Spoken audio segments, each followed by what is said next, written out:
Start करते हैं कुछ न्यूमेरिकल से जो बहुत ज़्यादा इम्पोर्टेंट है। एनसीईआरटी की आपकी बुक में भी है और बोर्ड एग्जाम के अलावा नीट एग्जाम में भी वो आ चुके हैं। ठीक है, तो क्वेश्चन लिखिए। विश्लेषण द्वारा ज्ञात हुआ कि विश्लेषण द्वारा ज्ञात हुआ कि निकिल ऑक्साइड का सूत्र विश्लेषण द्वारा ज्ञात हुआ कि निकिल ऑक्साइड का सूत्र 0.98 निकिल ऑक्साइड का सूत्र ऐसे लिखना है, निकिल 0.98 और ऑक्सीजन 1.00 है। 1.00 है। विश्लेषण द्वारा ज्ञात हुआ कि निकिल ऑक्साइड का सूत्र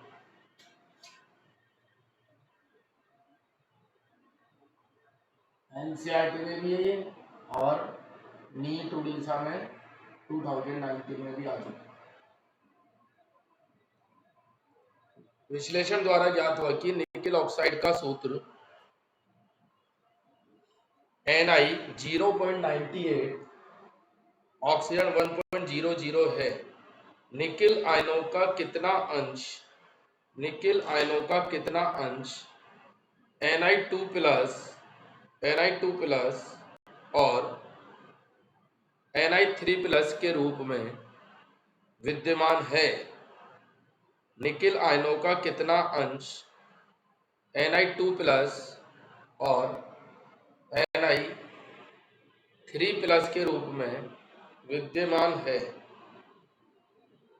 ठीक है, formula of nickel oxide due to metal deficiency defect is nickel 0.98 oxygen 1.00। The crystals contain Na2 plus and Na3 plus ion. मतलब क्रिस्टल में क्या है, Na2 प्लस और Na3 प्लस आयन है। Crystal contains Na2 plus and Na3 plus ion.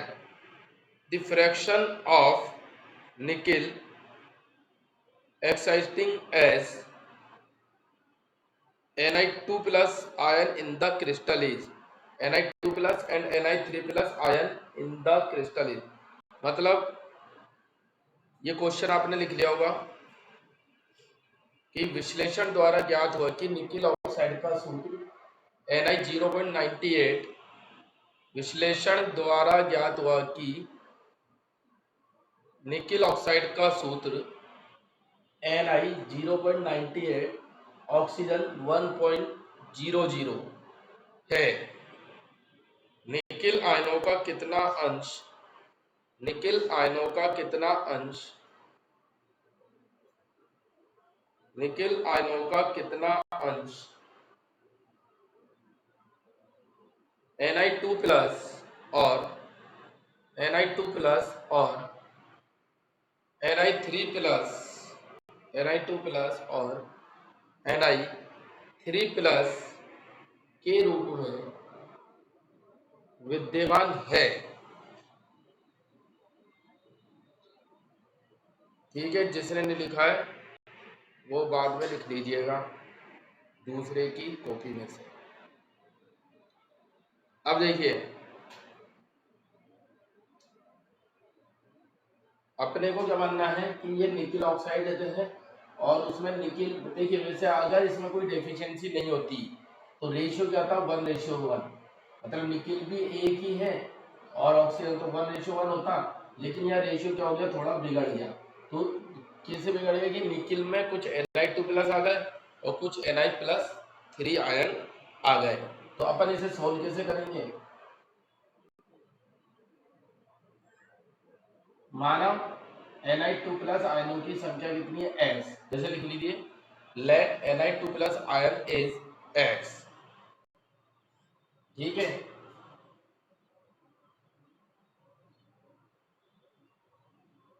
अब इससे अपन ने यहां क्या कर लिया, निकिल जो थे 0.98 को अभी क्या मान लिया अपन ने 0.98 इंटू 100, सबको 100 से मल्टीप्लाई कर दिया तो 98 हो गया, और ऑक्सीजन 1.00 को भी 100 से मल्टीप्लाई कर दिया तो ये कुल कितना हो गया, 100 हो गया, सिर्फ कैलकुलेशन इजी करने के लिए। ठीक है, Na2 plus equal to X, और अब Na3 प्लस कितने होंगे, इसलिए Na3 प्लस आयनों की संख्या,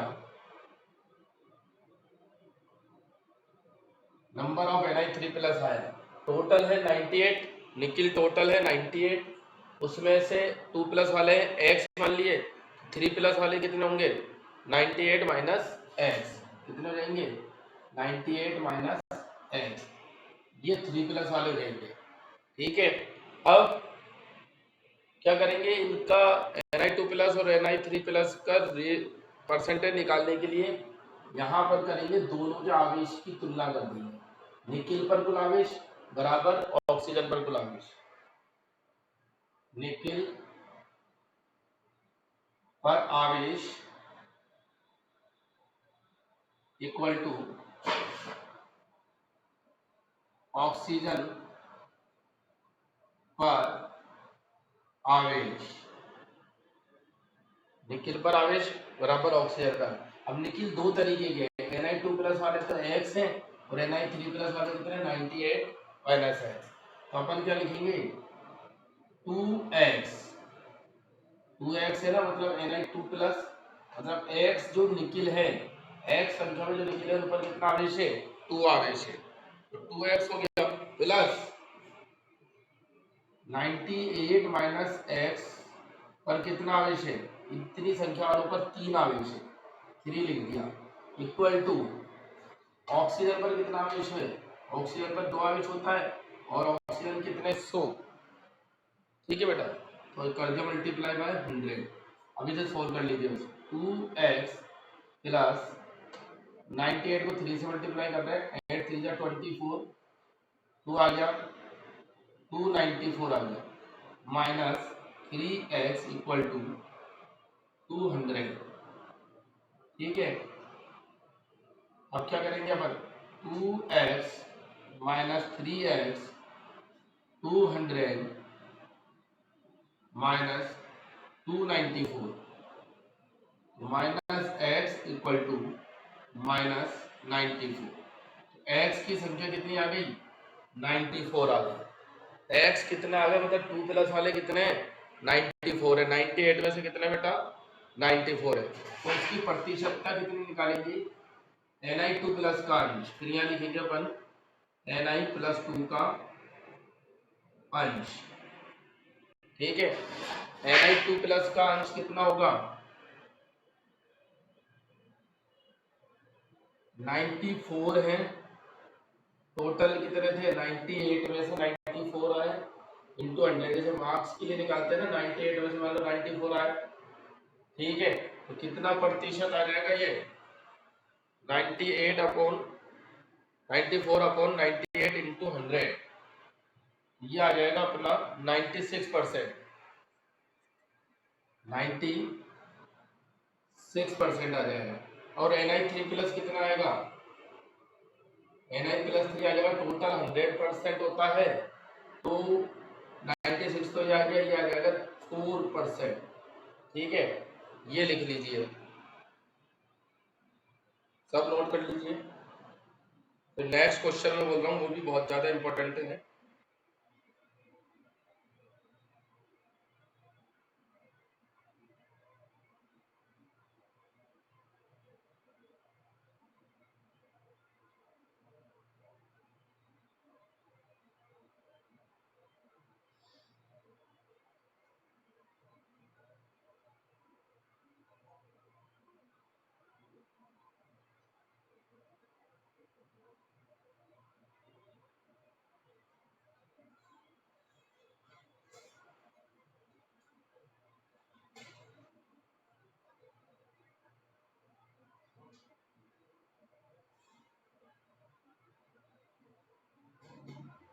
देन 94 अपॉन 98 करो, इसे कट कर दो पहले, 2 4 जा 8 और 2 7 जा, फिर 2 4 जा 8, 2 9 जा,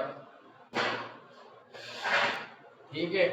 अब ये लगभग 50 है और ये 100 है, तो 2 टाइम का इसको मल्टीप्लाई करोगे तो 96% आ जाएगा बेटा ये, और ये 4% आएगा। करके देख लो मुझे सॉल्व, ठीक है ना।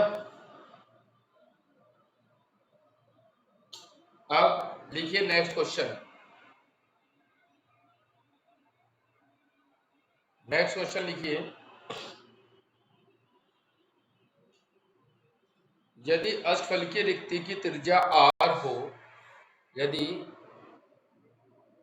यही टाइम है, यदि अष्टफलकीय रिक्ति की त्रिज्या r हो तथा निबिड़ संकुलन में परमाणुओं की त्रिज्या कैपिटल R हो,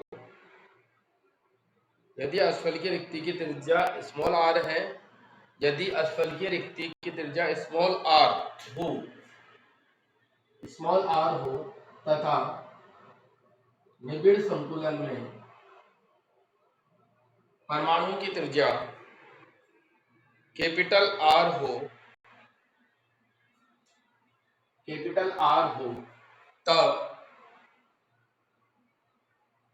यदि अष्टफलकीय रिक्ति की त्रिज्या स्मॉल r, अष्टफलकीय रिक्ति की त्रिज्या कितनी बता रहा है ये, स्मॉल r, ऑक्टाहेड्रल के लिए radius for octahedral,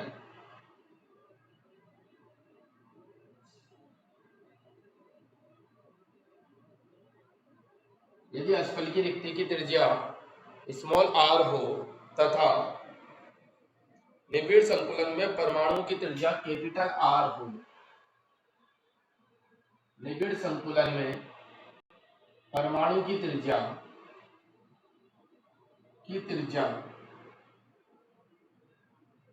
capital R हो, तब स्मॉल r तथा कैपिटल R में संबंध स्थापित कीजिए। स्मॉल r तथा कैपिटल R में संबंध स्थापित कीजिए, ठीक है। If radius of octahedral words is small r and radius of atom is capital R, then calculate the relationship between small r and the capital R। देखिए, अब अष्टफलकीय रिक्ति और परमाणु की त्रिज्या r बन रहा है, अष्टफलकीय रिक्ति की त्रिज्या क्या बन रहा है, स्मॉल r, ठीक है। ये मान लो परमाणु है,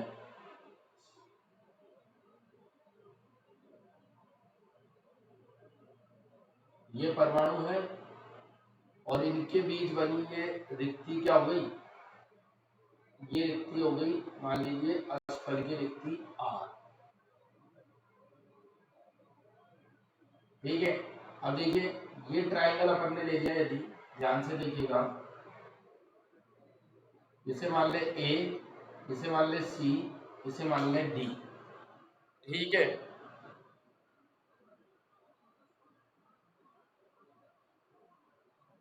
अब अपने को क्या करना है, ACD लेना है त्रिभुज। आपको दिख रहा है ये कैपिटल R है, ये कैपिटल R है, ये भी कैपिटल R होगा, ये तो परमाणु की त्रिज्या, यहाँ कितना 2r हो जाएगा। अष्टफलकीय रिक्ति की त्रिज्या r है, तो ये पूरी इसके अंदर अष्टफलकीय रिक्ति आ रही है, तो ये 2r है। यहाँ बहुत छोटा सा जो मैंने लिखा है वो क्या लिखा है, 2r। अब अपन लेते हैं बेटा AC, क्या लिखेंगे यहाँ, ट्राइंगल ABC में, इन ट्राइंगल ABC, ठीक है। AC का स्क्वायर इक्वल टू ABC ले लो, कोई दिक्कत नहीं है, ADC या ABC में, ये B है, ठीक है।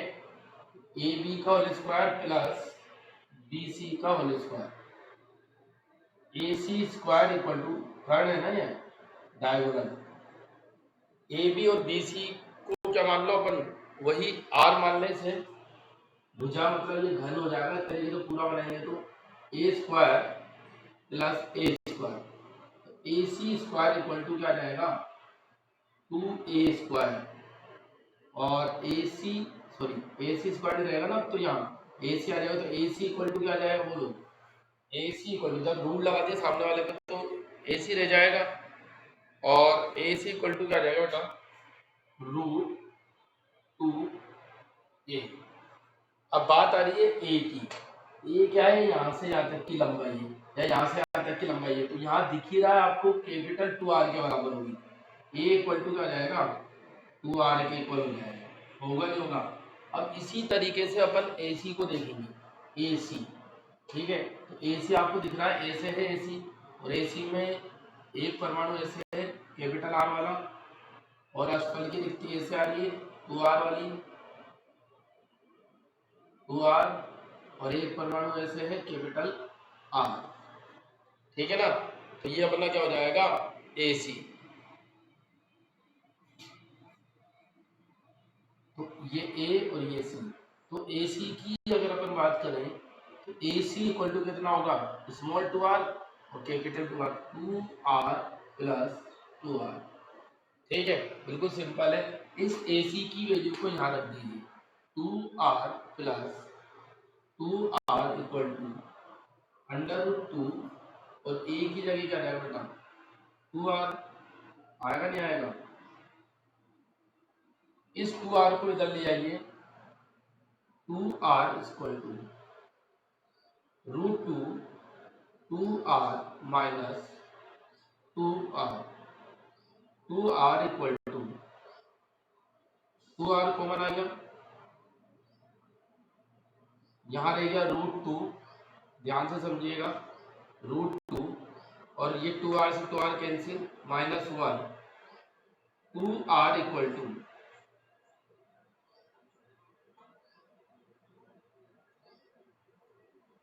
ये 2 से 2 कैंसिल हो गया, r इक्वल टू r जी 1.414, ठीक है बेटा, √2 की वैल्यू क्या होती है 1.414 -1, r equal to r 0.414, r upon r equal to 0.414, ठीक है।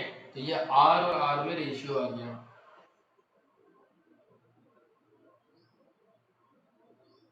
ये ऑप्शन में दे सकते हैं कि 0.414, 0.214, 0.314, ठीक है ना। ये क्वेश्चन था तो आपको ये सही पट्टिक लगाना है 0.414, इसे नोट कर लीजिए।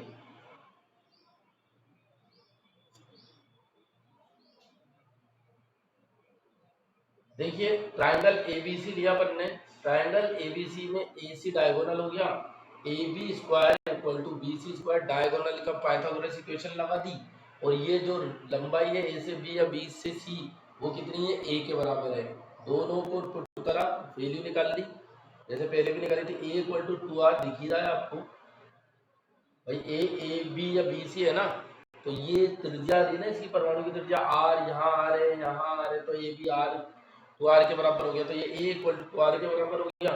AC वाली लाइन मैंने यहाँ बनाई दी है अलग से, तो दिख ही रही है आपको कि AC किसके इक्वल है 2r प्लस 2r के, ठीक है ना, 2r plus 2r √2 2r 2r इसको इधर ले आएंगे -2r, ठीक है। तो यहाँ इन दोनों में 2r कॉमन ले लिया, कैपिटल 2r कॉमन लिया, √2 -1, r equal to r 1.414 -1, r equal to r 1.414 से 1 माइनस हो गया तो 0.414 आ जाएगा।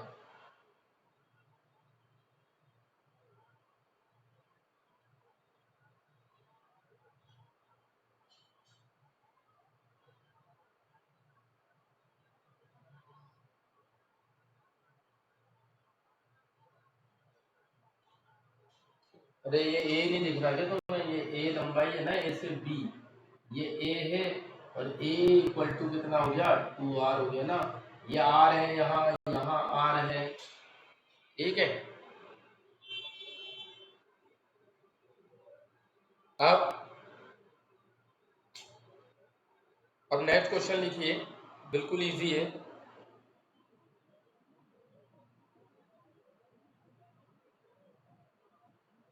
सोना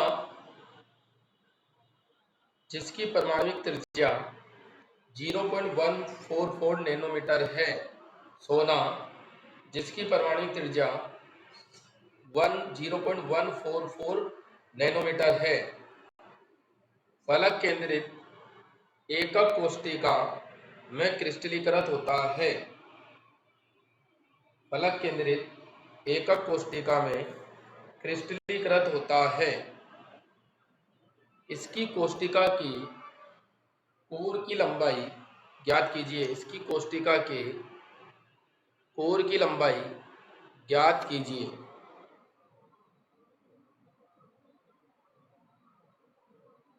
सोना फलक केंद्रित FCC लिख लो आप तो डायरेक्ट।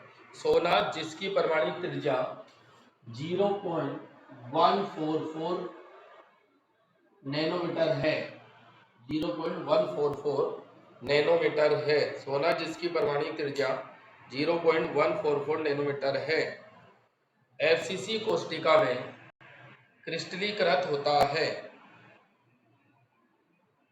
इसकी कोष्टिका के कोर की लंबाई ज्ञात कीजिए। इसकी कोष्टिका के कोर की लंबाई ज्ञात कीजिए।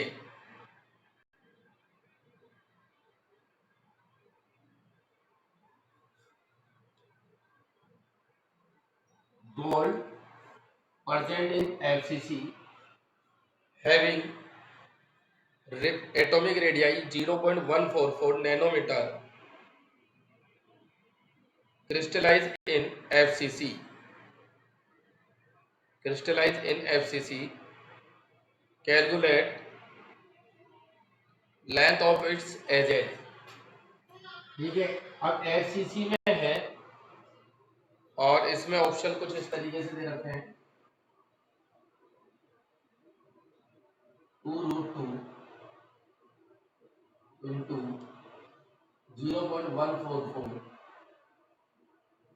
b √2 into 0.144 c 2 into 0.144 d 4 into 0.14। ठीक है, अब देखते हैं कौन सा सही है, कैसे सोल्व करेंगे। बिल्कुल आसान क्वेश्चन है। FCC में क्रिस्टलीकृत हो रहा है, इसलिए A इक्वल टू 4r/√2 हो जाएगा। होगा नहीं होगा? A इक्वल टू क्या हो जाएगा? 4r/√2।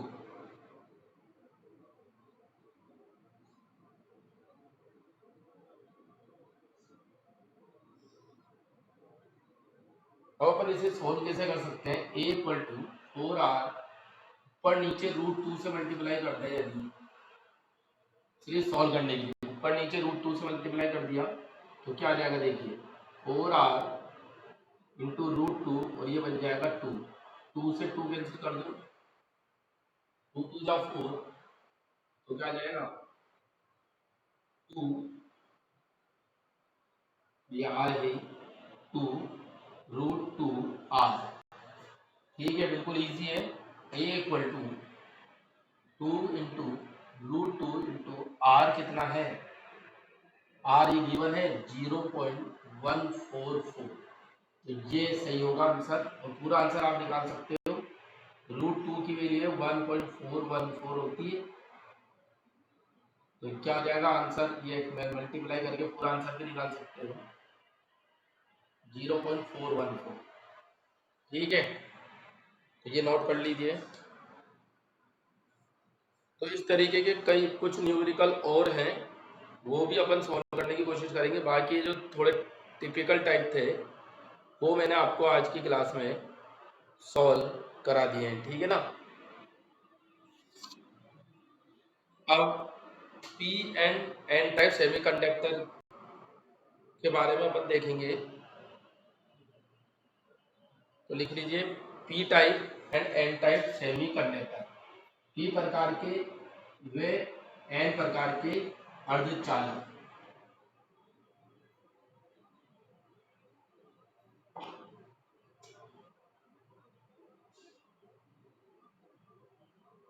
अर्धचालकों के प्रकार है ना, तो देखो दो प्रकार के होते हैं। हाँ, एनसीईआरटी के न्यूमेरिकल थे। अर्धचालक क्या होते हैं? मुख्यतः दो प्रकार के होते हैं। एक तो नेज अर्धचालक मतलब शुद्ध अर्धचालक, ठीक है। तो नेज अर्धचालक शुद्ध अर्धचालक क्या होते हैं?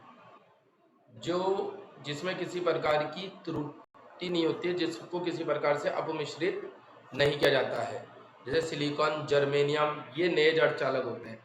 और एक होते हैं अपमिश्रित या डोपिंग, तो जिसमें किसी न किसी प्रकार की कोई अपमिश्रण मिला दिया जाता है, मतलब कोई सी आयनिक यौगिक की किसी प्रकार के तत्व की अशुद्धि मिला दी जाती है, वो अपमिश्रित अर्धचालक कहलाते हैं, ठीक है।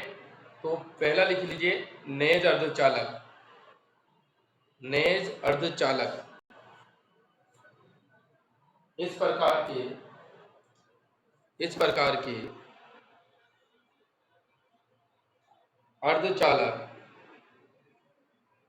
प्रकार के अर्धचालक परम शून्य ताप पर कुचालकों की तरह ही व्यवहार करते हैं। इस प्रकार के अर्धचालक परम शून्य ताप पर कुचालक की तरह ही व्यवहार करते हैं, लेकिन ताप बढ़ाने पर यह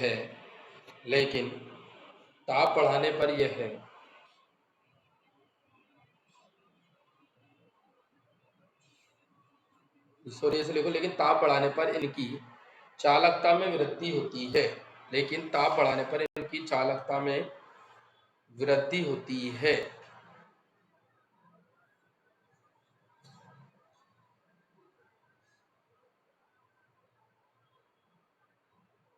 क्योंकि ताप बढ़ाने पर इनके मध्य उपस्थित सहसंयोजक बंध टूट जाते हैं।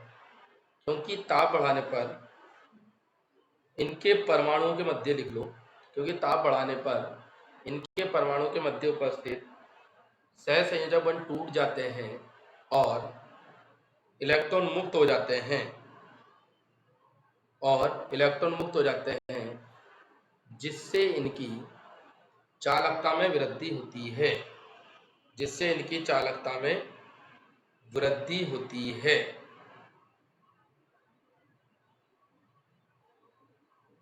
यह शुद्ध या नेज अर्धचालक कहलाते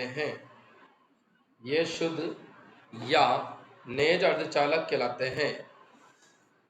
शुद्ध या ताप बढ़ाने पर इनके परमाणु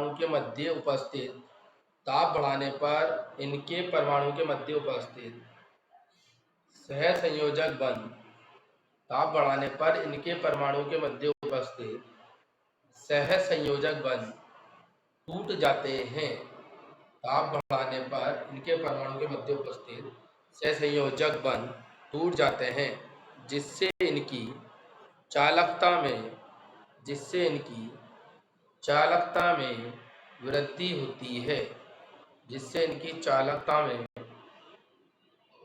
होती है। इन्हें शुद्ध या नेज अर्धचालक कहते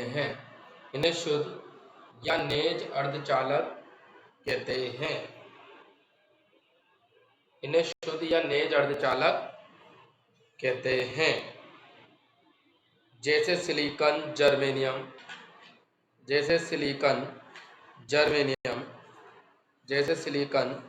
जर्मेनियम आदि। इस प्रकार के अर्धचालकों के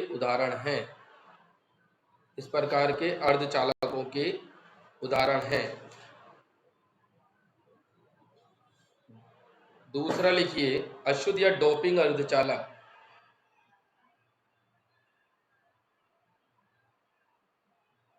अशुद्ध या डोपिंग अर्धचालक यदि शुद्ध अर्धचालकों में उचित अशुद्धियां मिला दी जाए, अशुद्ध या डोपिंग अर्धचालक में लिखो, यदि शुद्ध अर्धचालकों में उचित अशुद्धियां मिला दी जाए, तब इनकी चालकता को बढ़ाया जा सकता है। अतः इन्हें अतः इन्हें डोपिंग या अशुद्ध अर्धचालक कहते हैं। अतः इन्हें डोपिंग या अशुद्ध अर्धचालक कहते हैं। यह दो डोपिंग या अशुद्ध अर्धचालक कहते हैं। यह दो प्रकार के होते हैं, पी प्रकार के वे एन प्रकार के। पी प्रकार के अर्धचालक वे एन प्रकार के अर्धचालक। यदि शुद्ध अर्धचालकों में उचित प्रकार की अशुद्धि मिला दी जाए तब इनकी चालकता को बढ़ाया जा सकता है। इन्हें अशुद्ध या डोपिंग अर्धचालक कहते हैं। If pure semiconductor is doped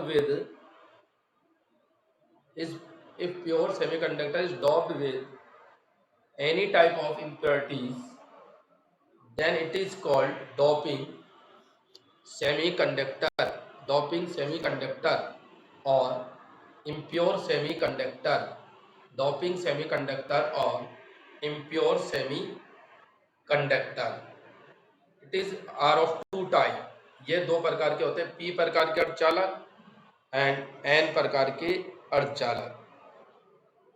P प्रकार के अर्धचालक और एन प्रकार के अर्धचालक।